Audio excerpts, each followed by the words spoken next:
آپ لوگ ڈاکٹرز ہیں، آپ سے زیادہ کوئی اور نہیں جان سکتا کہ انسانوں اور حیوانوں میں قدر مشترک کیا ہے اور الگ چیزیں کیا ہیں۔ حیوانوں میں اور انسانوں میں جو قدر مشترک ہے ان میں تین بڑی نمایاں چیزیں ہیں۔ ایک تو یہ کہ دونوں میں جینے کی امنگ ہے، کوئی بھی خوشی سے مرنا نہیں چاہتا۔ جو لوگ خودکشی کرتے ہیں اکثر وہ نفسیاتی مریض ہوتے ہیں۔ ایک نارمل انسان بھی مرنا نہیں چاہتا اور ایک نارمل جانور بھی مرنا نہیں چاہتا۔ زندگی کی امنگ، یہ ان میں پہلی مشترکہ بات ہے۔ دوسری مشترکہ بات یہ ہے کہ دونوں کو زندگی کی بقا کے لیے کھانا پینا پڑتا ہے، انسانوں کو بھی اور حیوانوں کو بھی۔ کھائے پیے بغیر کوئی زندہ نہیں رہ سکتا۔ تو گویا کہ انسان حیوانوں سے ملتے جلتے ہیں۔ اور تیسری چیز یہ ہے کہ اپنی نسل بڑھا کر مر جاتے ہیں، انسان بھی اور حیوان بھی۔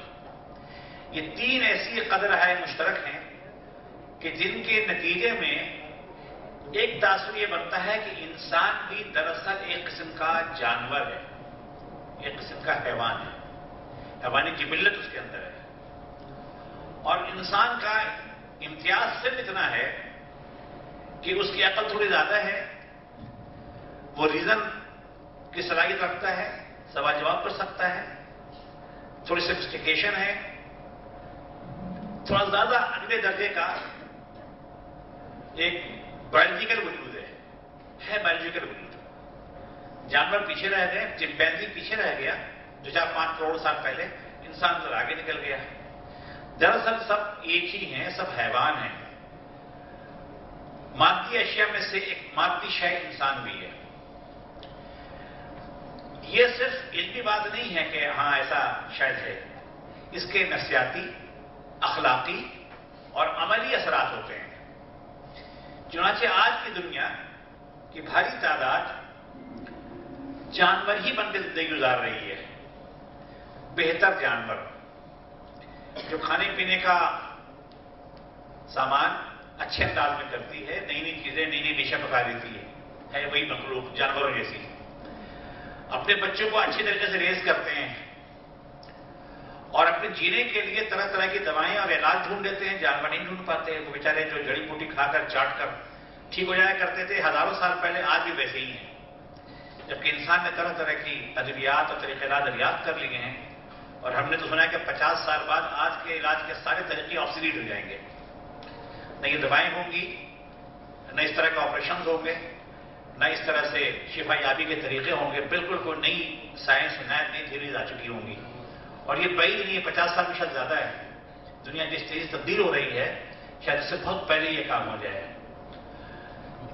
تو انسان ہے جانور دنیا، تو اب جب جانور ہے تو اس کا کام یہ ہے کہ اچھے انداز میں دنیا میں جیے، کھائے پیے اور دنیا سے چلا جائے۔ بار بیش خوش کے عالم دوبارہ نیست۔ اس کی کوئی اخلاقی ذمہ داری نہیں ہے، اس کے لیے کوئی تشریعی قوانین نہیں ہے، وہ صرف تکوینی قانون کے ماتحت ہے جس طرح جانور ہیں۔ انسانوں کی اکثریت اسی جال میں الجھی ہوئی ہے۔ جو لوگ اس جال میں نہیں الجھے ہیں وہ پھر فرشتہ بننے کے چکر میں رہتے ہیں کہ ہم جانور تو نہیں بن سکتے، نفس پرستی نہیں کر سکتے، شکم اور شہوت کی بندگی کر کے زندگی نہیں گزار سکتے، لیکن ہم فرشتے بن سکتے ہیں۔ وہ فرشتہ بننے کے چکر میں ہوتے ہیں، لیکن اس کا بھی حاصل وہی ہوتا ہے کہ دنیا کے معاملات سے لا تعلقی، دنیا کس ڈگر پہ جا رہی ہے، انسانوں کا کیا حال ہے، اس سے بے نیازی۔ اور جتنا جتنا آدمی بے نیاز ہوتا جاتا ہے اس کی للہیت کے ڈنکے بجتے جاتے ہیں اور اس کو زیادہ بڑا اللہ والا سمجھا جاتا ہے کہ دنیا سے کوئی تعلق نہ رکھے۔ ہم کہتے بھی ہیں کہ نیک لوگوں کے بارے میں کہ بڑا فلاں صاحب جی فرشتے ہیں، فرشتے، مطلب یہ ہوتا ہے کہ دنیا سے کوئی لینا دینا نہیں انہیں۔ دنیا میں شیطان کے چیلے جو چاہیں کریں، یہ دنیا ان کے لیے نہیں ہے۔ چونکہ یہاں بیٹھے ہوئے غالباً سارے لوگ، یہ ممکن ایکسیپشنز بھی ہوں، سارے لوگ اللہ اور رسول اور قرآن پہ یقین رکھتے ہیں، تو میں انہی سے بات کر رہا ہوں۔ اگر ہم اللہ کی کتاب اور رسول اللہ صلی اللہ علیہ وسلم کی تعلیمات پر یقین رکھتے ہیں تو ہمیں یہ بات بھی ماننا ہوگی چاہے سائنٹیفکلی یہ چیز ثابت ہو سکے یا نہ ثابت ہو سکے کہ انسان حیوان نہیں ہے، باوجود اس کے کہ وہ کھاتا ہے، پیتا ہے، بچے پیدا کرتا ہے، مر جاتا ہے، اس میں جینے کی امنگ ہے. کچھ اور بھی مماثلتیں جانوروں سے ہو سکتی ہیں، لیکن وہ جانور نہیں ہے، وہ ایک الگ اسپیشل مخلوق ہے، اور ایسی مخلوق ہے جس میں کوئی اس کا شریک نہیں ہے. اللہ تعالیٰ نے ساری مخلوقات کے بارے میں کہا ہے کہ سب اللہ کو سجدے کرتے ہیں، اس کی بندگی کرتے ہیں. ایک جگہ انسانوں کے ساتھ جنوں کو شریک کیا گیا، وما خلقت الجن والانس الا لیعبدون، کہ ہم نے جنوں کو اور انسانوں کو عبادت کے لیے پیدا کیا ہے. وہاں بھی شریک ہے انسان کے ساتھ مخلوق کے جن، لیکن ایک ایسا کام بتایا ہے جس میں کوئی انسان کا شریک نہیں ہے، وہ وحدہ لا شریک ہے، اور وہ ہے خلافت. انی جاعل فی الارض خلیفہ، ہم نے انسان کو زمین پر خلیفہ بنایا یا بنانے لگا ہوں. حضرت آدم کی پیدائش سے پہلے اللہ تعالیٰ نے یہ اعلان کر دیا تھا، ایک ویکنسی کریٹ کی، خلیفہ کی، اور اس ویکنسی کے لیے اسی کے مطابق ایک نئی مخلوق بنائی، بالکل نئی مخلوق. تو انسان خلیفہ ہے. خلیفہ کیا مطلب ہے؟ ایک طویل گفتگو ہے، مختصر یہ کہ انسان زمین کا مینیجر ہے، زمین کا نظام چلانا اس کی بنیادی ذمہ داری ہے انسان کا، اور اس میں سارے انسان شریک ہیں. اچھا، خلیفہ یا خلافت میں ایک قباحت یہ ہے اس لفظ کے استعمال کرنے میں کہ اکثر لوگوں ذہن جاتا ہے حکمرانی والی خلافت کی طرف. خلیفہ سے مراد بادشاہ، حکمران لیتے ہیں. اس وقت میرا وہ موضوع نہیں ہے، بلکہ زمین پر زمین کارے جہاں چلانے والی مخلوق وہ بنی آدم ہے، اور سارے کے سارے انسان، چاہے صاحب ایمان ہو یا بے ایمان ہو یا مشرک ہو، کافر ہو، مومن ہو، یہ سب کے سب اس کار خلافت میں شریک ہیں، اور سب اللہ کی طرف سے زمین کے خلیفہ ہیں. تو یہ پہلا امتیاز ہے جو انسانوں کو حیوانوں پر حاصل ہے. دوسرا امتیاز یہ حاصل ہے کہ اللہ تعالیٰ فرماتے ہیں کہ میں پیدا کیا، آدم کو اپنے ہاتھ سے پیدا کیا. باقی چیزوں کو اللہ تعالیٰ نے کن کہہ کے پیدا کیا، ہو جاتی ہے. آدم کو کن کہہ کے نہیں پیدا کیا. قرآن میں کہا گیا کہ میں نے اپنے ہاتھ سے بنایا ہے. جب خالق کائنات یہ کہے کہ فلاں چیز میں نے اپنے ہاتھ سے بنائی ہے، اللہ کے ہاتھ کیسے ہمیں نہیں پتا، اور ضرورت نہیں جاننے کی ہاتھ کیسے ہیں. لیکن یہ بات کافی ہے انسان کے لیے فخر کرنے کے لیے، شکر کرنے کے لیے کہ اللہ تعالیٰ فرماتے ہیں کہ میں نے اپنے ہاتھ سے بنایا. تیسرا امتیازی وصف انسان کا یہی کہ اللہ تعالیٰ فرماتے ہیں کہ میں نے اپنی روح پھونکی، روح پھونکی نہیں، اپنی روح میں سے اس میں پھونکا. اب اللہ کی روح کیا چیز ہے؟ روح کے بارے میں خود اللہ تعالیٰ فرماتے ہیں کہ نبی صلی اللہ علیہ وسلم سے کہ پوچھتے ہیں تم سے روح کیا ہے، تو کہہ دو کہ اس کی حقیقت بہت تھوڑا حصہ میں جانتا ہوں. یعنی اللہ نے اپنے انبیاء کو بھی اس کی حقیقت پوری طرح سے نہیں بتائی ہے. لیکن کوئی جو چیز بھی ہے وہ اللہ کی دی ہوئی ہے، اللہ کی پھونکی ہوئی ہے، اللہ کی روح میں سے ایک روح جو ہمیں ملی ہے. پھر اللہ تعالیٰ نے انسانوں کو، سارے انسانوں کو پیدا کر کے فرشتوں کے سامنے پیش کیا، اور کسی چیز کے بارے میں پوچھا کہ نام بتاؤ. وہ چیز کیا تھی کسی کو نہیں معلوم. لوگوں کا خیال یہ ہے کہ علم الاشیاء، کچھ لوگوں کا خیال یہ ہے کہ چونکہ فرشتوں نے اعتراض کیا تھا کہ یہ بندے آپ کی نافرمانی کریں گے، خون خرابہ کریں گے، تو اللہ تعالیٰ نے قیامت تک آنے والے نیک بندوں کو سامنے کر کے کہا کہ ان کے نام بتاؤ. ایک تیسرا تصور یہ ہے کہ قیامت تک انسان کو جو علم ملنا ہے، جو کچھ انسان ایجاد کرنے والا ہے، وہ سب ظاہر کر دیا گیا. تو فرشتے ہکا بکا رہ گئے کہ یہ کیسی مخلوق بنائی ہے اللہ تعالیٰ نے. تو انہوں نے بہت ایک بےچارگی سے کہا کہ ہم تو کچھ بھی نہیں جانتے، جو آپ نے بتا رکھا وہی جانتے ہیں. تو انسان کی علمی اور عقلی برتری فرشتوں تک پر، یہ چوتھی اس کی خصوصیت ہے. اور پانچویں یہ ہے کہ اللہ تعالیٰ کہا کہ سجدہ کرو. صرف فرشتوں سے نہیں کہا، سب سے کہا، پوری کائنات سے کہا سجدہ کرو. اور ہر چیز نے انسان کی برتری اور خلافت کو تسلیم کیا. سجدہ کرنے سے مراد عبادت کرنا نہیں ہے، سجدہ کرنے سے مراد ناک رگڑنا نہیں ہے، اس لیے کہ ہمیں نہیں پتا فرشتوں میں ناک ہوتی ہے کہ نہیں ہوتی، ان کا وجود کیسا ہے. نوری مخلوق ہے تو نوری مخلوق بھی، اور ابلیس جو ناری مخلوق تھا، ان سب کو کہا گیا کہ سب سرنڈر کر دیں اللہ کے اپوائنٹڈ اس خلیفہ کے آگے اسے تعبد کرنا ہے قیامت تک. سارے فرشتوں نے وعدہ کیا کہ ٹھیک ہے. ابلیس نے کہا کہ میں تعبد نہیں کروں گا، اور اسی کی بنیاد پر پھر وہ راندہ درگاہ بن گیا. تو یہ 5 ایسی خصوصیات قرآن سے ہمیں معلوم ہوتی ہے انسان کی، کہ جس سے معلوم ہوتا ہے کہ انسان حیوانوں کی طرح حیوان نہیں ہے، بلکہ وہ الگ ایک مخلوق ہے.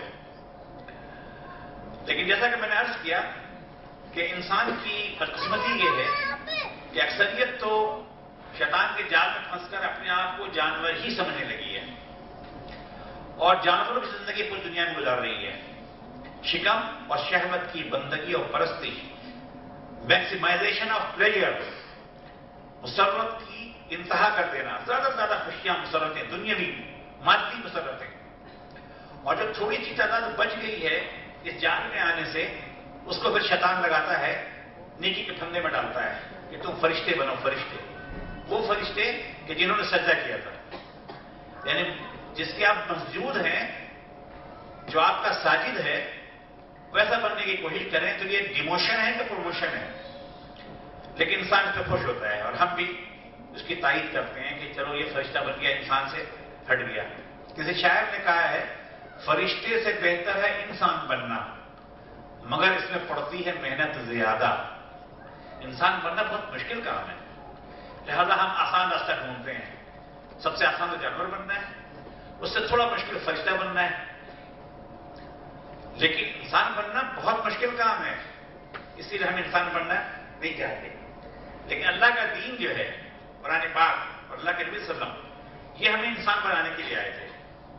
اللہ تعالیٰ چاہتے تو قرآن کو چھپا چھپایا بھیج دیتے ہمارے پاس، یا ہمارے دلوں پہ القاء کر دیتے، سارے انسان قرآن کے حافظ ہوتے، مانیں یا نہ مانیں. اللہ تعالیٰ نے اپنا ایک بندہ بھیجا جو آدم کی نسل سے تھا، اور ہمارے درمیان زندہ رہا، ہمارے درمیان عمل کرتا رہا، اسی طرح پیدا ہوا، اسی طرح کھاتا پیتا تھا، اسی طرح دنیا سے چلا گیا جیسے سارے انسان جاتے ہیں. قرآن میں جگہ جگہ انبیاء کا ذکر کر کے یہ کہا گیا ہے کہ ان کی قوم اعتراض کرتی تھی کہ تم اللہ کے کیسے نبی ہو؟ تم بازار میں پھرتے ہو، خریداری کرتے ہو، کھانا کھاتے ہو. گویا کہ انسان یہ چاہتا ہے کہ ان کی ہدایت کے لیے انسان نہیں کوئی اور مخلوق آئے. لیکن اللہ تعالیٰ کی حکمت یہ تھی کہ کوئی اور مخلوق اگر ہم بھیجتے تو کہتے کہ اس دین پہ عمل کرنا ہمارے بس میں نہیں ہے، کوئی دوسری مخلوق عمل کرے گی. تو ہمارے جیسے انسان بھیج کر اور ان سے گواہی دلوا کر یہ ہم پر حجت تمام کر دی گئی کہ اللہ تعالیٰ جو کچھ چاہتے ہیں، جیسا انسان بنانا چاہتے ہیں، ویسا انسان بننا ممکن ہے. یہ دین جو ہے ہمیں انسان بنانا چاہتا ہے، خاص قسم کا انسان، تعمیر انسان. تو وہ اسی وقت ثابت ہوتا جبکہ اس کے مطابق اللہ کا بھیجا ہوا فرستادہ زندگی گزار کے دکھاتا اور ہم جیسا ہوتا، انسان ہوتا. ہم جیسا تو مراد انسان ہونا. یہ مراد نہیں ہے کہ انبیاء علیہ السلام میرے آپ کے جیسے ہی تھے بالکل ہر معاملے میں. وہ اللہ کے گائیڈڈ بندے تھے اور اللہ کے انبیاء تھے. وہ یہ دنیا چاروں طرف ہمارے پھیلی ہوئی ہے. اس میں 2 چیزیں بہت کام کرتی ہیں، بہت اہم 2 چیزیں. ایک ہے ضروریات اور ایک ہے خواہشات. اللہ تعالیٰ نے قیامت تک جتنے انسان پیدا کرنے تھے یا پیدا کرنے ہیں، ان کی مادی، جسمانی، حیوانی، بایولوجیکل ضروریات کی تکمیل کا سامان رکھ دیا ہے. جتنا پانی چاہیے قیامت تک وہ پانی موجود ہے. یہ ہم کہتے ہیں نا پانی کی قلت ہونے والی ہے. قلت آج کے وسائل کے لحاظ سے ہے، لیکن یہ کہاں ثابت ہوا ہے کہ ہم زمین کے اندر سے 10-15 کلومیٹر اندر سے پانی نہ نکال سکیں یا سمندر کو پیچھا نہ کر سکیں؟ یہ تو کہیں لکھا ہوا نہیں ہے. 200 سال پہلے یورپ کے ماہر معاشیات نے کہا تھا کہ بہت جلد انسان کو چیر پھاڑ کر کھائے گا، کیونکہ آبادی بڑھنے کی رفتار اسکوائر میں ہے اور غلہ بڑھنے کی رفتار ارتھمیٹک ہے. 1 سے 2 3 4 5، یہ 5 اسٹیج تک پہنچتے پہنچتے انسانوں کی تعداد 2 2 4 4 4 16 اسکوائر 56 اور سے آگے ہو جائے گا. تو اتنا گیپ ہو جائے گا وسائل میں اور انسان میں کہ دنیا میں مارا ماری ہوگی. لیکن کیا ہوا 200 سال میں؟ پچھلے سال اقوام متحدہ کی رپورٹ آئی کہ دنیا میں جتنا غلہ پیدا ہوا ہے 30% ضائع ہو گیا ہے. 30%، بہت بڑی یہ مقدار ہے. اور یہ بھی ہم جانتے ہیں کروڑوں لوگ بھوکے ہیں. تو میں نے حساب لگایا کہ جتنے لوگ بھوکے ہیں یا بھوک سے مر جاتے ہیں ان کی تعداد 30% ہے. وہ 30% بہت کم ہے. 10% لوگ بھی دنیا میں بھوکے نہیں ہیں. اس کا مطلب یہ ہے کہ اس ماہر معاشیات نے 200 سال پہلے جو کہا تھا وہ غلط ثابت ہو گیا ہے. اور ہم دیکھتے ہیں کہ پہلے 1 ایکڑ سے اگر 10 من غلہ پیدا ہوتا تھا اب 100 من غلہ پیدا ہوتا ہے. اور ایسی مسلسل فصلیں آتی جا رہی ہیں جو 10 گنا اضافہ کر رہی ہیں غلے میں. تو جو کھانا پینا، جو آکسیجن، جو اور ضروریات ہیں انسانوں کی قیامت تک کے لیے، سارے انسانوں کی 7 ارب 7.5 ارب 15 ارب جتنے بھی ہو جائیں گے، اللہ تعالیٰ نے ان کی ضروریات پوری کرنے کا انتظام اس زمین میں کیا ہوا ہے. لیکن دوسری سے ہیں خواہشات. خواہشات کی تکمیل کی یہ جگہ نہیں ہے. ہماری کتاب نے، قرآن پاک نے بہت واضح کہہ دیا ہے کہ خواہشات کی پوری ہونے کی جگہ جنت ہے. اگر انسان دنیا میں اپنی خواہشات کی تکمیل کے پیچھے بھاگے گا اور دنیا کو جنت بنانا چاہے گا تو دنیا جہنم بن جائے گی، بلکہ بن رہی ہے. آج دنیا میں جو جہنم کے مناظر ہیں، جو آج تباہی ہے، بربادی ہے، جنگیں ہیں، لڑائیاں ہیں، یہ کیوں ہیں؟ اس کے بنیادی سبب یہ ہے کہ انسان اپنی ضروریات کے لیے نہیں بھاگ رہا ہے، وہ خواہشات کی تکمیل کے لیے بھاگ رہا ہے. خواہشات کی تکمیل تو جنت میں ہونی ہے. جب دنیا میں اب جنت تلاش کریں گے تو دنیا کو جہنم بنا دیں گے. یہ بنیادی اصول سمجھنی چاہیے زندگی کہ دنیا اس وقت تک انسانوں کے رہنے کی جگہ ہوگی جب تک ہم اسے جنت نہ سمجھیں، جب تک ہم اسے دنیا ہی سمجھیں اور اپنے آپ کو انسان سمجھیں. لیکن جیسے ہی ہم نے دنیا کو خواہشات کی تکمیل کی جگہ سمجھ لی، جنت سمجھ لیا یا بنانے کی کوشش کی، تو دنیا کی اکثریت کے لیے جہنم بن جائے گی. ہو سکتا ہے کہ تھوڑے لوگ جنت کا مزہ لیتے ہوں دنیا میں، حالانکہ وہ مزہ بھی کیا ہوتا ہے اگر گہرائی میں جا کر دیکھا جائے تو وہ مزہ بھی ادھورا ہی رہتا ہے اور بالآخر چھن جاتا ہے. آدمی اتنا بوڑھا ہو جاتا ہے کہ اس کے بعد کچھ کرنے کے قابل ہی نہیں ہوتا ہے. نہ ہاتھ پہ جنبش، نہ آنکھوں میں کوئی دم ہوتا ہے. ساغر و مینا رکھا ہوا بھی ہو تو وہ نگاہوں سے کچھ نگاہیں بھی چھن جاتی ہیں.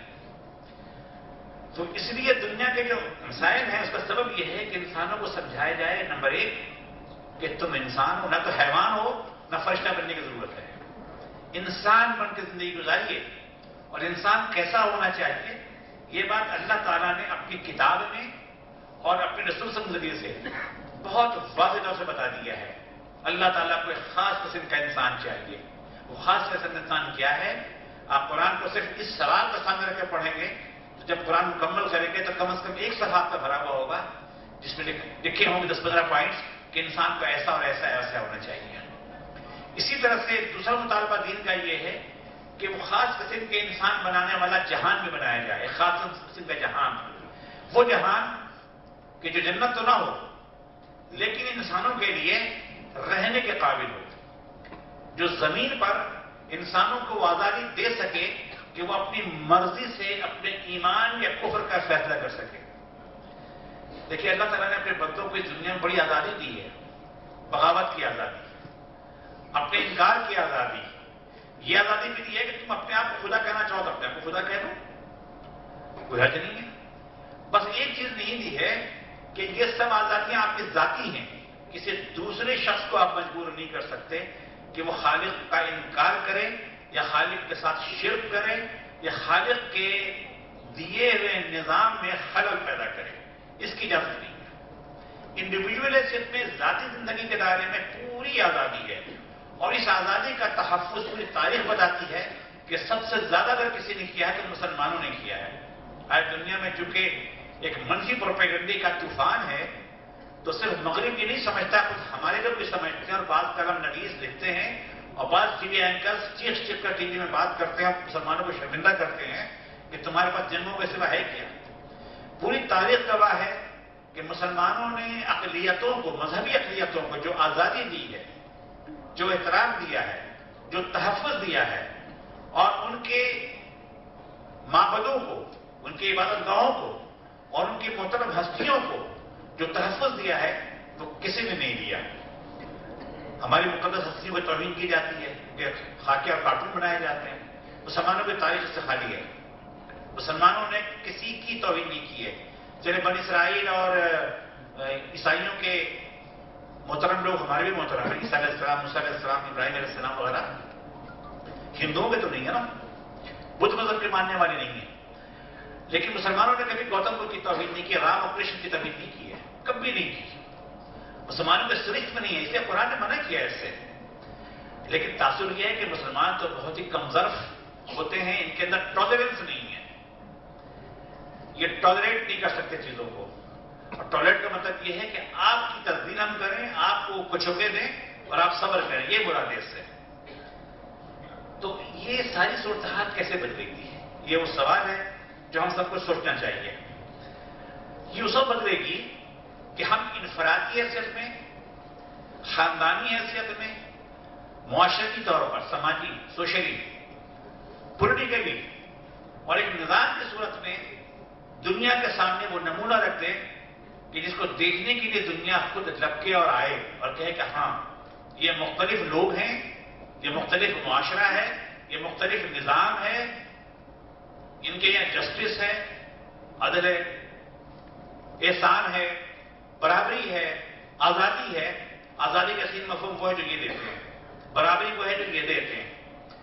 اس نظام کے بغیر محض زبان سے شہادت حق کا فریضہ ادا نہیں ہو سکتا. یاد رکھیے کہ جب ایک نئی دعوت اٹھتی ہے تو لوگ اس کو دلائل سے سنتے اور سمجھتے ہیں.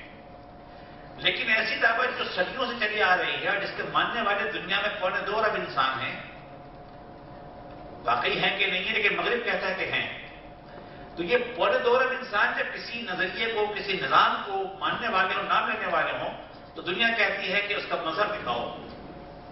کتنے % تم میں ایسے لوگ ہیں جو تمہاری باتوں کے مطابق زندگی گزارتے ہیں؟ کوئی ایک مسلمان ملک ایسا ہے، کوئی ایک مسلمان ملک ایسا ہے کہ جو تمہارے کہے ہوئے نظریے کے مطابق تشکیل پایا ہوا ہے؟ یہ وہ کمزور پہلو ہے جس پر ہم خاموش ہو جاتے ہیں. تو جس کی ضرورت ہے انسانوں کو بھی اور ہمیں بھی، وہ یہ ہے کہ چھوٹے چھوٹے رول ماڈلز بنے، انفرادی حیثیت میں بھی، خاندان کی حیثیت میں بھی، ایسوسیشنز کی حیثیت میں بھی، سوسائٹی میں بھی، اور بالآخر مسلمان ممالک اس صورت پر ڈھلیں کہ دنیا کے جو 75% غیر مسلم ہیں وہ بھی متوجہ ہوں اور ان تک اللہ کی بات پہنچے. اس کے بعد ان کی مرضی ہے وہ قبول کریں اس دین کو یا نہ کریں. آپ جبر نہیں کر سکتے ان کے اوپر، نہ کریں، آزادی ہے ان کو.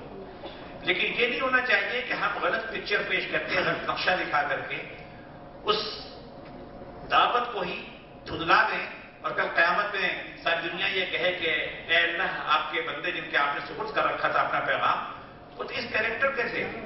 وہ ڈاکٹر ہوتے تھے تو منافع خوری کے سوا کچھ نہیں کرتے تھے. وہ اگر انجینئر ہوتے تھے تو کمزور بلڈنگیں بناتے تھے.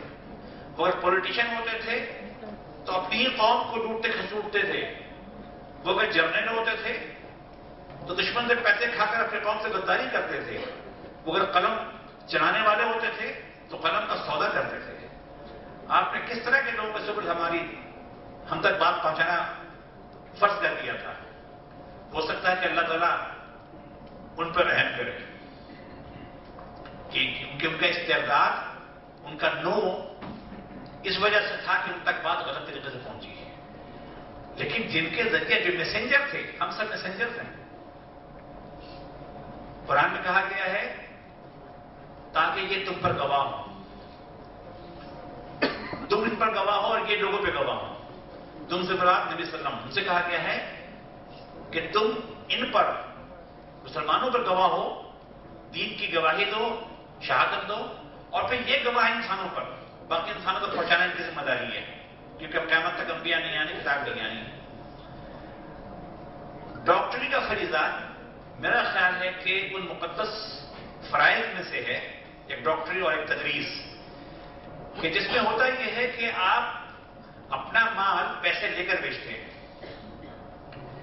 یعنی ڈاکٹر لوگوں سے پیسے لے کر نہیں بلاتا کہ آؤ تمہیں کچھ کہنا ہے.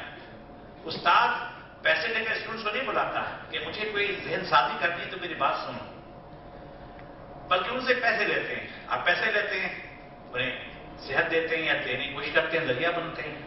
وہی ڈاکٹر اگر سوسائٹی میں اصلاح کا ذریعہ بن جائے، اصلاح جسم کے ساتھ اصلاح نفس کا ذریعہ بھی بن جائے، اصلاح اخلاق کا ذریعہ بھی بن جائے، اخلاق معاشرہ کا ذریعہ بھی بن جائے، تو تبدیلی آہستہ آہستہ آنی شروع ہو جائے گی۔ تبدیلی کبھی بھی آندھی طوفان کی طرح نہیں آتی۔ جو آندھی اور طوفان کی طرح تبدیلی آتی ہے اس کے ساتھ چلی آتی ہے۔ جب سورج طلوع ہوتا ہے صبح تو سورج نظر ہی نہیں آتا پہلے تو، اور جب نظر آتا ہے تو آپ آرام سے سورج کو دیکھ سکتے ہیں چند منٹ تک، پھر وہ گرم ہونے لگتا ہے۔ روشنی بہت مدھم ہوتی ہے لیکن تھوڑی دیر بعد پوری زمین روشن ہو جاتی ہے۔ اسی طرح سے ہر بھلائی، ہر اچھائی، ہر سچائی، اس کی خاصیت یہ ہے کہ وہ آغاز کوپل کی طرح ہوتا ہے جس کے ٹوٹنے کی نہ آواز آتی ہے نہ تصویر چھپتی ہے، نہ کسی کو پتہ چلتا ہے، لیکن ایک وقت آتا ہے کہ وہ عمل تسلسل سے جاری رہے تو تناور درخت بھی کھڑا ہو جاتا ہے اور پورے باغ لگ جایا کرتے ہیں۔ تو نیکی اور اچھائی اور سچائی کا باغ اگر دنیا میں لگنا ہے تو ڈاکٹر کو اس کا حرابہ دستہ بننا پڑے گا، اور آپ کو جو یونیک حیثیت حاصل ہے معاشرے میں صحت دینے والے کی حیثیت سے، کہ بڑا سا بڑا آدمی آتا ہے اور آپ کو پورا جسم دکھا دیتا ہے اور آپ سے اپنے راز کی بات کرتا ہے جو شاید اپنی بعض دفعہ بیوی سے بھی نہیں کہتا آدمی، اور آپ سے کہہ دیتا ہے متعلقہ ڈاکٹر سے، تو اتنا اعتماد لوگ آپ سے کرتے ہیں، تو کیوں نہ آپ اپنی اس یونیک حیثیت کو استعمال کر کے اس معاشرے میں سدھار اور اصلاح اور بھلائی اور اچھائی کی وہ کوپل بنے کہ جو بالآخر تناور درخت اور ایک شاندار قسم کا باغ بن سکے۔ اللہ تعالیٰ کہنے والے کو اور سننے والوں کو اچھائی اور خیر کا وہ پودا اور درخت بننے کی توفیق دے کہ جو اللہ تعالیٰ کو پسند ہے۔ وآخر دعوانا ان الحمدللہ رب العالمین۔ بہت شکریہ۔